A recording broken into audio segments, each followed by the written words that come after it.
Hello everyone, welcome to Delta Educational Classes. Okay, so with this video we are going to cover state government part 2. Okay, we are going to part 1 video already I have uploaded. I expect you all have seen. Okay, now we will move ahead in this chapter. The name of the chapter is state government. Okay, तो state government what we have discuss till yet state legislature के बारे में, what is legislature, what is executive, what is judiciary, ये सब हमने part 1 में cover कर लिया है.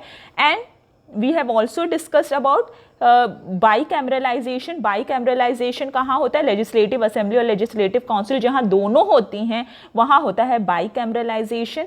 यूनिकैमरलाइजेशन जहाँ लेजिस्लेटिव असेंबली ही होगी वहाँ होगा unicameralization. Now we will move ahead with the legislative assembly और विधानसभा. एक एक चीज़ को हम इंडिविजुअली कवर करेंगे. बिफोर मूविंग अहेड हमें देखना होगा इलेक्शन प्रोसीडर. इलेक्शन प्रोसीडर कि हमारे एमएलएस इलेक्ट होके आते कैसे हैं. Okay, so let's start with legislative assembly. Legislative assembly के जो एमएलएस होते हैं वो कैसे इलेक्ट होते हैं, we will discuss with it. We will start with it. Okay, now just look over it. Suppose मैंने एक स्टेट का एग्जाम्पल ले लिया. एक स्टेट ही है, इस स्टेट का नाम है यूपी. चलिए, अब यूपी में है वेरियस कॉन्स्टिट्यूएंसी. अब कॉन्स्टिट्यूएंसी क्या होती है? Constituency is a division made by election commission of the India on the basis of what? On the basis of a population. ये डिवीजन डिस्ट्रिक्ट के बेसिस पे नहीं है. यूपी में बहुत डिस्ट्रिक्ट्स है, उस बेसिस पे नहीं है. 75 डिस्ट्रिक्ट 75 बेसिस, उस बेसिस पे नहीं है. ये डिवीजन है on the basis of the population. Okay, and the area. अब उसी हिसाब से यूपी में है वेरियस कॉन्स्टिट्यूएंसी. चलिए 403 कॉन्स्टिट्यूएंसीज हो गई. Okay, at the state level 403 constituency. अब क्या होगा? इसी कॉन्स्टिट्यूएंसी से एक एक एमएलए क्या होगा? खड़ा होगा. एक एक आदमी खड़ा होगा.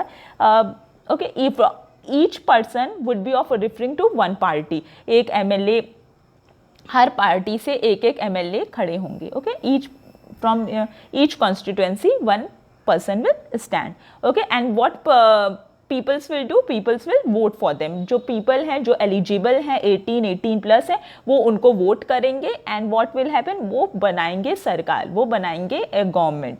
ओके, सपोज चलिए अब यहाँ से इलेक्शन हो गए, इलेक्शन ख़त्म हो गए. अब हम देखते हैं रिकॉर्ड. रिकॉर्ड देखते हैं. सपोज ये है A, B और C. ये हो गई पार्टी के names. I am not taking referring to any party. ये पार्टी के नेम हो गए ए, बी एंड सी. अब ए पार्टी से सपोज करिए ए पार्टी ने विन, इसके मैक्सिमम एमएलए जो यहाँ यूपी के हैं वो मैक्सिमम एमएलए इसके इस पार्टी से. चलिए सपोज कर लीजिए 300 are from A party. B party से सपोज कर लीजिए 100 इनको वोट मिला. सी पार्टी से मिला बस ओनली 3 वोट. तो which one is a winning party? A party is a winning party. Okay, अब इसी पार्टी से ए पार्टी से क्या इलेक्ट होंगे स्टूडेंट्स? ए पार्टी से ही हमारे इलेक्ट होंगे चीफ मिनिस्टर्स. Okay, majority. अब मेजॉरिटी ए पार्टी की है तो A party will form a government. Legislative assembly will be formed by a A party. Okay, अब इसी ए पार्टी, चलिए 300 मेंबर्स आ गए, 300 एमएलएस आ गए. ओके, मेजॉरिटी किसकी है? मेजॉरिटी है ए पार्टी की. तो इनकी सरकार फॉर्म हो गई एट अ स्टेट लेवल. अब इनके जो ये मिल के क्या इलेक्ट करेंगे? ये मिल के इलेक्ट करेंगे चीफ मिनिस्टर को. Okay, chief minister in return what he will do? He will select its team. He will elect its team. कहाँ से टीम इलेक्ट हो रही है? इसी 300 में से चीफ मिनिस्टर अपने काउंसिल ऑफ मिनिस्टर्स को इलेक्ट कर रहा है. अंडरस्टूड? तो काउंसिल ऑफ मिनिस्टर्स का काम and everything we will discuss ahead. Okay, आगे चल के हम सब पढ़ेंगे. फिलहाल आप एक इलेक्शन प्रोसीडर, कैसे एमएलए इलेक्ट हुए, जो जीता उसकी सरकार बनी और उसी में से अब क्या हो रहा है? जो जिसकी मेजॉरिटी है, मेजॉरिटी ने इलेक्ट किया किसको? चीफ मिनिस्टर्स को इलेक्ट किया. अब चीफ मिनिस्टर्स क्या कर रहे? चीफ मिनिस्टर क्या कर रहे हैं? अपने काउंसिल ऑफ मिनिस्टर को इलेक्ट कर रहे हैं. ओके, अब देखिए अब चलिए चीफ मिनिस्टर ने काउंसिल ऑफ मिनिस्टर को इलेक्ट कर लिया, ओके। अब इसी मेजॉरिटी, अब यहाँ पर से ही क्या होंगे, जो एमएलएज आए हैं, जो लेजिस्लेटिव असेंबली में बैठे हैं, ये इलेक्ट करेंगे क्या, ये इलेक्ट करेंगे स्पीकर जो होते हैं प्रेसाइडिंग ऑफिसर, और इलेक्ट करेंगे deputy speaker, okay. Speaker and deputy speaker will be elected by them. चलिए अब आपके दिमाग में क्वेश्चन आ रहा होगा, बाकी यूपी में तो 403 एमएलएज हैं, तो बाकी के कहाँ, तो बाकी के सपोज ये बाकी के ये 100 आएंगे, ये तो रूलिंग पार्टी फॉर्म हो गई, 300 है रूलिंग पार्टी, बिकॉज इन्हीं में से सीएम इलेक्ट हो रहा है। फिर सीएम क्या कर रहे हैं, सीएम काउंसिल ऑफ मिनिस्टर्स को इलेक्ट कर रहे हैं। बाकी ये लोग आएंगे opposition party, and the role of the opposition is very important because it only keeps check on the government, okay, by asking the question and all, it only keeps the check on the government, okay। इसी वजह से क्या balance एक बना रहता है, okay. तो अब आपको समझ में आ गया कैसे सीएम इलेक्ट हो रहे हैं, फिर उसी में से स्पीकर इलेक्ट हो रहे हैं, उसी में से डिप्टी स्पीकर्स इलेक्ट हो रहे हैं। I expect everything is clear to you all, okay. Speaker और डिप्टी स्पीकर का रोल क्या होता है, डिसिप्लिन मेंटेन करना। स्पीकर का रोल होता है डिसिप्लिन मेंटेन करना, कहाँ पे, लेजिस्लेटिव असेंबली में, अंडरस्टूड। मेंटेन लॉ मेंटेन करना और मीटिंग को प्रिसाइड करना, तो ये सारे काम होते हैं स्पीकर के, ठीक है। अगर स्पीकर नहीं आ पा रहे हैं, anything is there, any problem, any issues is there, speaker नहीं प्रेजेंट है, तो उनका रोल निभाया जाएगा डिप्टी स्पीकर्स के द्वारा, डिप्टी स्पीकर के द्वारा। I expect this is clear to you all. चलिए अब स्टेटमेंट वाइज देख लेते हैं क्या है क्या नहीं है, okay. Let me rub it. Okay, the composition. The total number of MLAs कितने होते हैं in the state legislative assembly? तो होते हैं 5, should not be more than 500 से ज़्यादा नहीं होने चाहिए और 60 से कम नहीं होने चाहिए। तो रिमेंबर, बट एक्सेप्शनल केस होते हैं, अगर जैसे स्टेट हो गया गोवा, सिक्किम, मिजोरम, तो उसमें होते हैं कम एमएलए, 60 से उनकी स्ट्रेंथ कम ही होती है, तो that are exceptional cases. Member are elected directly by the electors. हाँ, आप डायरेक्टली जाएंगे, आप इलेक्ट करेंगे और वही आपके रिप्रेजेंटेटिव बन के लेजिस्लेटिव असेंबली में बैठेंगे। तो डायरेक्ट इलेक्शंस के थ्रू लेजिस्लेटिव असेंबली के मेंबर्स आते हैं, that's why they are very powerful. One candidate हर कॉन्स्टिट्यूएंसी से, जैसे मैंने बताया, एक मेंबर्स क्या होता है, इलेक्ट होता है। हर कॉन्स्टिट्यूएंसी से कोई एक ही एमएलए बनेगा, कोई एक ही जीतेगा, ओके, कोई एक ही पार्टी विन करेगी, ओके। अब देख लीजिए एलिजिबिलिटी क्राइटेरिया, क्वालिफिकेशन, कौन बन सकता है MLA. A person must be citizen of India, person को क्या होना चाहिए, इंडिया का सिटीजन होना चाहिए, of course this is very important. And he should not be less than 25 साल से उनकी एज कम नहीं होनी चाहिए। He must possess other qualification, ठीक है, और भी अदर क्वालिफिकेशन उनको possess, he should possess other qualification set up by the parliament. अब पार्लियामेंट ने जो भी अदर रूल्स बनाए हैं इनकी क्वालिफिकेशन के लिए, वो भी उनको फुलफिल करना चाहिए, जैसे कि the person should not be mentally unsound, the person should not have any criminal record and all, तो ये सब भी होना चाहिए, ओके। तो उनको पूरी क्वालिफिकेशन को क्वालिफाई करना होता है, तभी वो खड़े हो सकते हैं एमएलए की पोस्ट के लिए, ओके। तो इनका टर्म पीरियड है कितना, 5 साल, ठीक है, 5 साल इनका जनरल टर्म पीरियड। क्या होगा अगर इस स्टेट में इमरजेंसी की सिचुएशन है, तब क्या कर सकती है सरकार, तब इनका टर्म पीरियड एक्सटेंड कर सकती है बाय 1 ईयर, 1 साल इनका टर्म पीरियड एक्सटेंड हो जाएगा। अगर देश में क्या है, अगर स्टेट में है कोई क्राइसिस की सिचुएशन है, उस पर्टिकुलर स्टेट में पॉलिटिकल इनस्टेबिलिटी या कोई भी दिक्कत है, तो उसकी वजह से जो बड़ी दिक्कत है जो नहीं सॉल्व हो सकती इतनी ईजिली, तो उसको इमरजेंसी के सिचुएशन कहा जाता है। तो उसमें 1 साल उनका टर्म पीरियड एक्सटेंड किया जा सकता है, ओके, 1 ईयर 1 साल एक्सटेंड किया जाता है।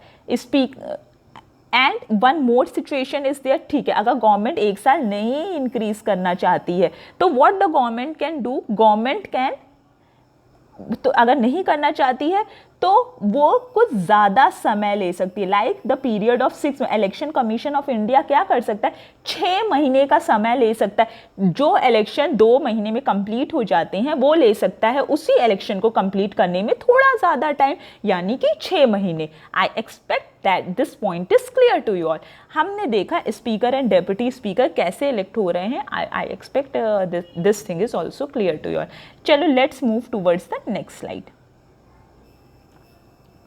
ओके तो कंपोजिशन हमने देखा लेजिस्लेटिव असेंबली के मेंबर्स कैसे इलेक्ट हो रहे हैं। लेट्स सी हाउ द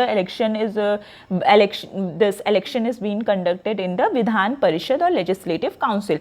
ठीक है, इसके जो मेंबर्स, पहले स्टार्ट करने से पहले मैं आपको बता, इसके जो मेंबर्स आएंगे वो आएंगे इनडायरेक्ट इलेक्शन के थ्रू। हम उन्हें डायरेक्टली नहीं इलेक्ट करते, इनडायरेक्ट इलेक्शन के थ्रू इसके मेंबर्स आएंगे। कंपोजिशन, तो total member of legislative council can not be less than 40, can not be less than, इसके टोटल मेंबर्स क्या नहीं हो सकते हैं, लेस देन 40। काउंसिल के मेंबर शुड नॉट बी, 40 से कम नहीं होना चाहिए, और more than 1/3 of an MLAs of the respective state. चलिए हम एग्जाम्पल यूपी का ही ले लेते हैं फिर से, because we have covered that only. तो चलिए फिर से एग्जाम्पल लेते हैं यूपी का। तो 403 suppose 1/3 of the MLAs of the respective state. इस स्टेटमेंट को मैं आपको एक्सप्लेन कर रही हूँ। सपोज चलिए MLAs कितने हैं, 403 हैं। ओके चलिए इसका 1/3 कितना हुआ, इसका 1/3 हो गया इन 134 ले लीजिए, 1/3 हो गया इसका 134। ओके तो यही स्टेटमेंट दिए, 40 से कम नहीं होने चाहिए, मोर than 1/3 of the MLAs of the respective state. तो यूपी से कितने आएंगे लेजिस्लेटिव काउंसिल के मेंबर, तो आएंगे MLC के मेंबर्स 134। ये statement I expect it is clear to you all. And चलिए एलिजिबिलिटी क्राइटेरिया देख लेते हैं। The person should be the citizen of India, of course it is very important, and the age should not be less than 30 year. 30 साल से कम उनकी age नहीं होनी चाहिए, of course correct. Legislative council is a permanent body. अब this statement is very important, and 1/3 of its member retire every 2 year. The term of every member is 6 year. ये statement को ध्यान से समझिए। तो legislative council is a permanent body. कैसे permanent body है, देखिए हमने देखा कि लेजिस्लेटिव, जब हम बात कर रहे थे असेंबली की, ओके जस्ट अ सेकेंड, देखिए लेजिस्लेटिव असेंबलीज की जब हम बात कर रहे थे, हमने बात की कि यहाँ के जो मेंबर्स होते हैं वो क्या होते हैं, डायरेक्ट इलेक्शन के थ्रू आते हैं। यस और नो, डायरेक्ट इलेक्शन के थ्रू इसके मेंबर्स आ रहे हैं लेजिस्लेटिव असेंबली के। चलिए 403 मेंबर्स आए डायरेक्ट इलेक्शन के थ्रू, 300 मेंबर्स आ गए थे, बाकी सब तो ऑपोजिशन और रूलिंग पार्टी का कॉन्सेप्ट भी I expect it is clear to you all. Okay, जिसकी मेजॉरिटी है वो है रूलिंग पार्टी, और जो ऑपोजिशन में आए, जो 100 मेंबर बी वाला जैसे एग्जाम्पल दिया था वो है ऑपोजिशन। ठीक है, both have a important role. अब what I am telling to you all, just focus on it. चलिए तो MLA जो ये होते हैं, सपोज मेजॉरिटी है किसकी, मेजॉरिटी, इसी में से क्या इलेक्ट हो रहे थे, हमारे CM इलेक्ट हो रहे थे, इसी में से इलेक्ट हो रहे थे हमारे इसी में से इलेक्ट हो रहे थे हमारे काउंसिल ऑफ मिनिस्टर्स इलेक्ट हो रहे थे। अंडरस्टूड, ये मेजॉरिटी में से, मेजॉरिटी सपोज A पार्टी की है तो A पार्टी में से CM इलेक्ट हुए, एंड काउंसिल ऑफ मिनिस्टर्स भी इसी पार्टी में से इलेक्ट हो गए। ओके, अब सपोज कोई रेजोल्यूशन पास हुआ, any resolution has been passed, okay, no confidence motion, अभी ये सब हम डील करेंगे। कोई रेजोल्यूशन पास हुआ तो अगर CM को क्या करना है, हमेशा ये मेजॉरिटी मेंटेन करनी है।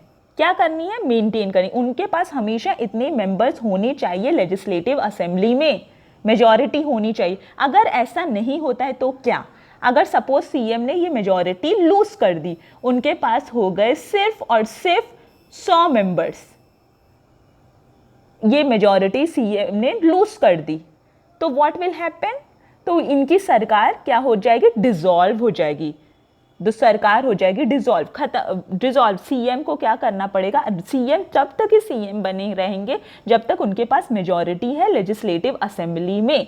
तो CM को क्या करना पड़ेगा, यहाँ से रेजिग्नेशन देना पड़ेगा। CM have to resign from here, क्योंकि उन्होंने मेजॉरिटी को लूज कर दी, और सीएम का election will be considered as a resignation of the whole council of ministers also. उनकी टीम जो काउंसिल ऑफ मिनिस्टर जो सीएम ने इलेक्ट किया है उनका भी रेजिग्नेशन ही समझा जाएगा। अंडरस्टूड? तो इस तरह से क्या है, ये लेजिस्लेटिव असेंबली क्या है, ये एक तरह से परमानेंट बॉडी हम नहीं कहेंगे, बिकॉज सीएम को हमेशा क्या मेजॉरिटी मेंटेन कर, और फिर 5 साल तक वेट करने की नहीं जरूरत है। Within 1 year also the government can dissolve. Okay, I expect this is clear to you all. अब आइए आप लेजिस्लेटिव काउंसिल के बारे में। अब लेजिस्लेटिव काउंसिल में ऐसा कुछ भी नहीं है। लेजिस्लेटिव काउंसिल में मेजॉरिटी मेंटेन करने की नहीं ज़रूरत है। इसे इतनी आसानी से इसे डिसॉल्व भी नहीं किया जा सकता, बल्कि that's why it is called a permanent body. बल्कि इसके मेंबर्स क्या होते हैं, रिटायर होते हैं। 1/3 of its member retire every 2 year। This statement I am going to explain to you all. The term of every member is 6 year। ये कैसे possible है देख लेते हैं, चलिए लेट्स सी। चलिए सपोज आप कर लीजिए कि क्या है कि गवर्नमेंट का पहला सेशन सपोज फॉर्म कर रहा है किस ईयर में, suppose it is forming in, just second, government first session, okay, forming. अब चलिए 1952 में गवर्नमेंट का फर्स्ट सेशन फॉर्म हुआ, फर्स्ट सेशन ऑफ पार्लियामेंट से मैं आपको समझा रही हूँ, स्टेट असेंबली इससे कर लीजिएगा। फर्स्ट सेशन, आप ये स्टेटमेंट समझने की कोशिश करिए, because same is in Rajya Sabha also. 1952 में फर्स्ट सेशन ऑफ पार्लियामेंट। क्यों हम 2 साल में कैसे 6 years पूरा कर ले रहे हैं, I am explaining that. Okay, 1952 में first session of the parliament. Okay, अब आइए आप यहाँ 1952 से 2 साल आप क्या करिए। 1952 से what was our statement? Our statement was that 1/3 of its member, 1/3 member will retire at every 2 years, shall retire at every 2 years, okay, and that each will complete its 6 year। अब इसी स्टेटमेंट को हमें समझना है। Suppose 1952 में first session, अब 2 साल बाद कितना हो गया, 1954। अब ए विल रिप्रेजेंट 1/3 मेंबर क्या होंगे, रिटायर हो जाएंगे। अब इनकी प्लेस पे आ जाएंगे क्या, चलिए ए की जगह अब डी आ गए। 1/3 मेंबर अब ये रिटायर होंगे, ओके, अब ये जब रिटायर होंगे 1/3, तो इनकी प्लेस पे आ जाएंगे 1/3 न्यू, जैसे कि बात हुई है, अपॉइंटेड, ठीक है, रिटायर अपॉइंटेड। 1954 ईयर, 1952 के बाद 54 आता है। चलिए 1/3 रिटायर्ड एंड 1/3 अपॉइंटेड। अब 1956, ओके, 1954 के बाद आता है 56। अब 1954 में जो ये 1/3 मेंबर रिटायर हुए, वो बिकॉज हमें अभी पूरा सेशन सही करना है, according to constitution move up करना है, तो इन्होंने क्या कंप्लीट किया, इन्होंने बस 2 साल कंप्लीट किया। ठीक है, अभी आप देखिए सेशन कैसे सही हो रहा है। तो बी, चलिए 1/3, अब ये क्या होंगे, रिटायर होंगे। अब इसकी जगह पे नए आएंगे, चलिए ई आ गए 1/3 अपॉइंटेड, ठीक है, न्यू आ गए। अब 1956 के बाद ये बी वाले ने कितना ईयर कंप्लीट किया, इन्होंने कंप्लीट किया 4 years। बी वाले ने 4 year, इन्होंने 2 year कंप्लीट किया, इन्होंने 4 year। बट ये हमारा स्टेटमेंट जबकि है कि each member will complete 6 year, हर 2 साल पे रिटायर होंगे 1/3 और हर कंप्लीट करेंगे कितना, 6 साल। अब देखिए 1956, अब आ गया 1956 के बाद 2 साल कितना होता है, 1958। अब 1958 में again 1/3 is going to retire, okay, 1/3 is going to retire, C 1/3 will retire, okay. अब इसकी जगह पे एफ, न्यू अपॉइंटमेंट, ये न्यू अपॉइंटमेंट है, 1/3 again will be appointed, okay. अब ऑटोमेटिकली सी का कितना साल कंप्लीट हो गया, 6 साल। जोड़िए 54 से 55, 56, 50, पूरा कंप्लीट कर लिया सी ने, 6 साल। अब देखिए अब सेशन पूरा सही हो गया। अब 1960 again now D1, D will retire, 1/3 will retire, D ने रिटायर होंगे। तो अब डी ने भी कंप्लीट किया कितने साल, अगेन 1954 से जोड़ लीजिए, 1954 से 1960, अगेन कितने ईयर्स हो गए, again they have also completed 6 years. Okay, तो अब session will move like this. I expect this concept is clear to everyone. Okay, तो इसलिए पहले शुरुआती साल में इनको ए को 2 साल पे रिटायर करना पड़ा, बी को 4 साल पे रिटायर करना पड़ा, फिर हमारा पूरा सेशन क्या हो गया, करेक्ट हो गया, सही हो गया। I expect it is clear to you all. Okay, now let's move. Okay, now see, now like this it is a first it is a permanent body, हमने ये भी कवर कर लिया, हाँ ठीक है, permanent body है। ओके, परमानेंट बॉडी और 1/3 of it members use to, आपने ये भी देख लिया 1/3 52 में पहला सेशन हुआ था, फिर धीरे धीरे करके हमने पूरा सेशन सत्र कैसे सही कर लिया। ओके, जब डी वाले का पॉइंट हुआ सी से 1958 से ही सही हो गया था। At every 2 years how many 1/3 are retiring and each is completing 6 year. I have explained this concept. Okay, अब प्रेसाइडिंग ऑफिसर्स, प्रेसाइडिंग ऑफिसर्स कौन है, चेयरमैन है and deputy chairman, they are also elected from this only, इन्हीं में से elect होते हैं chairman and deputy chairman, इन्हीं के मेंबर्स में से लेजिस्लेटिव काउंसिल के जो मेंबर है इसी में से इलेक्ट होंगे chairman and deputy chairman. I expect everything is clear to you all. Let's move ahead. Okay, now what is the function of the state legislature? State legislature का function क्या है? State legislature का function है law banana. Of course we are knowing legislature का तो मतलब ही law बनाना है, तो state legislature है तो कौन law बना रहा है? State legislature law बना रहा है। तो function is clear, the making of law is a function of the state legislature. Okay, so I expect you people are knowing that what state, there are 3 list जिस पे काम होता है, एक होती है यूनियन लिस्ट, एक होती है आपकी यूनियन लिस्ट। इस पे कौन लॉ बना सकता है, इस पे सिर्फ और सिर्फ बना सकते हैं लॉ यूनियन, यानी कि पार्लियामेंट लॉ बना सकती है, जो सेंटर पे, जो आप क्लास 8th में पढ़ेंगे। फिर होती है आपकी क्या, स्टेट लिस्ट, इस पे कौन लॉ बना सकता है, इस पे सिर्फ और सिर्फ स्टेट गवर्नमेंट लॉ बना सकती है, जो कि हम पढ़ेंगे अभी। State government will make a law.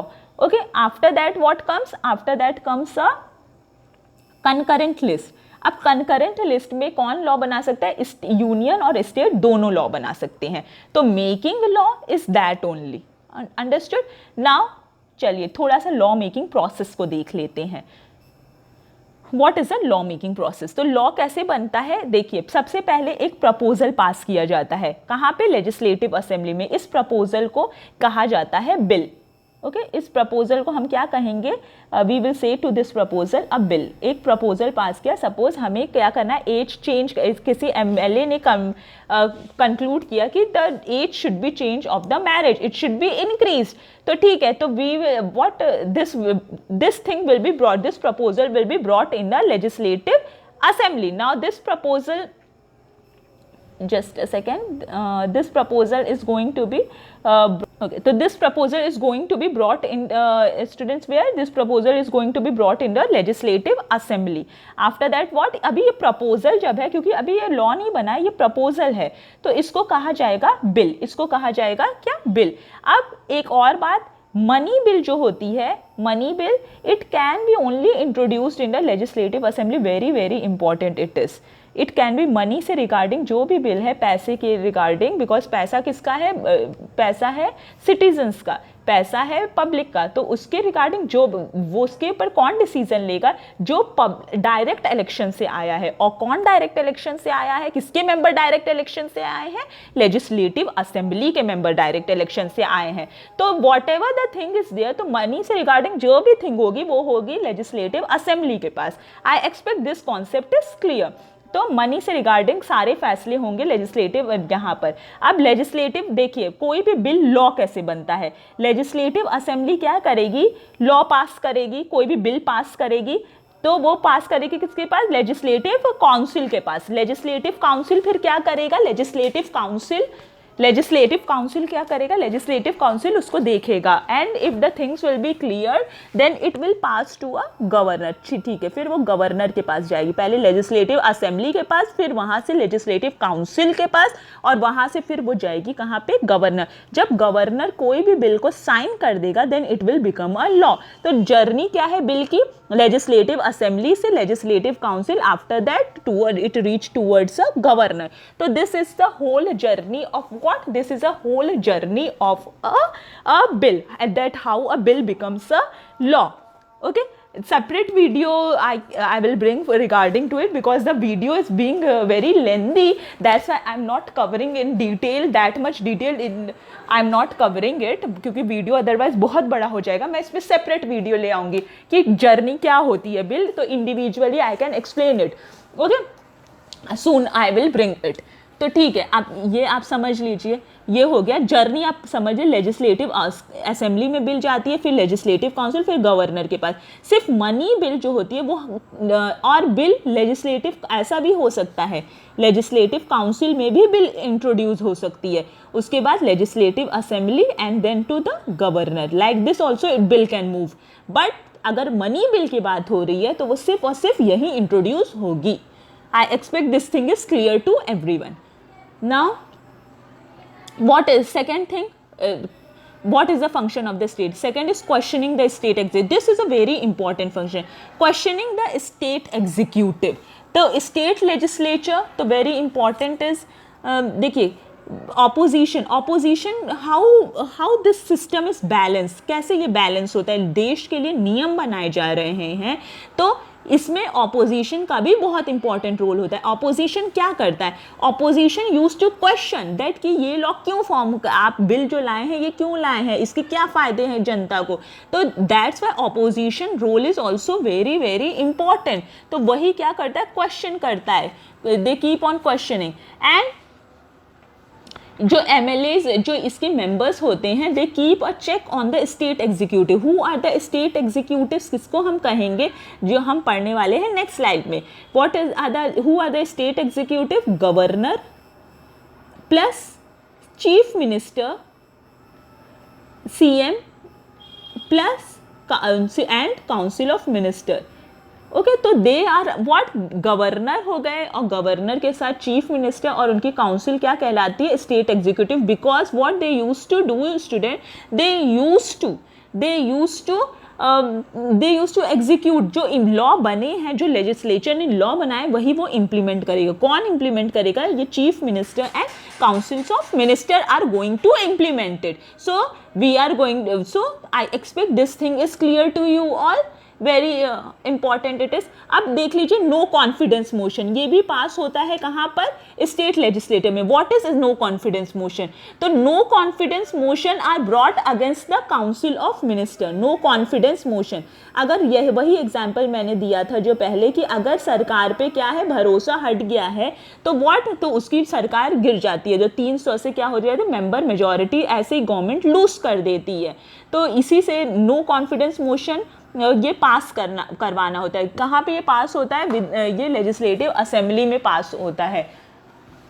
अगर if the ministers do not satisfy the legislature with their answer, अगर मिनिस्टर्स नहीं सेटिस्फाई, अगर क्वेश्चन किया मिनिस्टर्स ने, जो कानून बना रहे हैं, और ये स्टेट एग्जीक्यूटिव नहीं करवा पाए, नहीं आंसर दे पाए, they are not able to satisfy this person, तो लेजिस्लेचर को नहीं सेटिस्फाई करवा पाए, जो कानून बना रहे हैं, जो मिनिस्टर्स कानून बना रहे हैं, उनको नहीं सेटिस्फाई करवा पाए, तो what will be pass, no confidence motion will be pass. तो इससे क्या होगा, काउंसिल ऑफ मिनिस्टर्स को रिजाइन का, chief minister and council of ministers have to resign.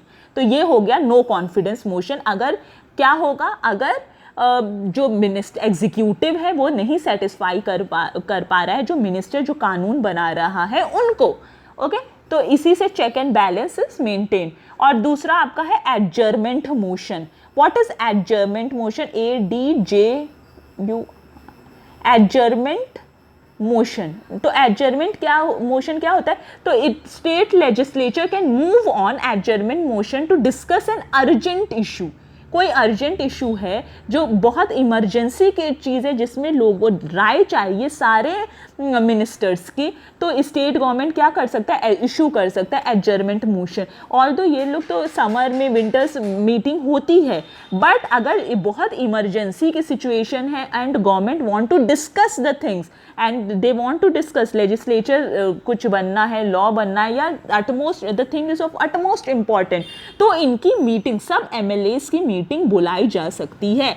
तो adjournment motion is passed when the issue is of utmost important. I expect it is clear to you all. तभी सिर्फ ये adjournment motion पास होता है। तो no confidence motion I expect it is clear. And what is the difference between no confidence and adjournment motion? Okay, तो no confidence motion जब वो answer नहीं दे पाए, कौन नहीं आंसर दे पाए, चीफ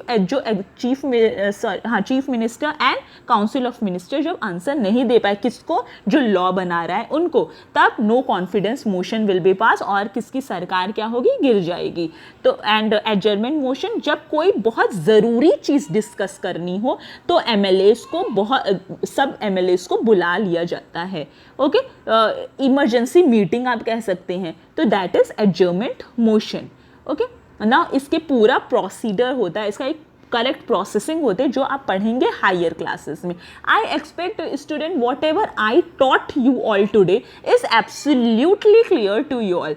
अगर कोई भी क्वेश्चंस कोई हो तो आप प्लीज़ ये कमेंट सेक्शन में लिख दीजिए। Okay, I will answer it. Okay, so if you like my video, do like, share and subscribe. Thank you.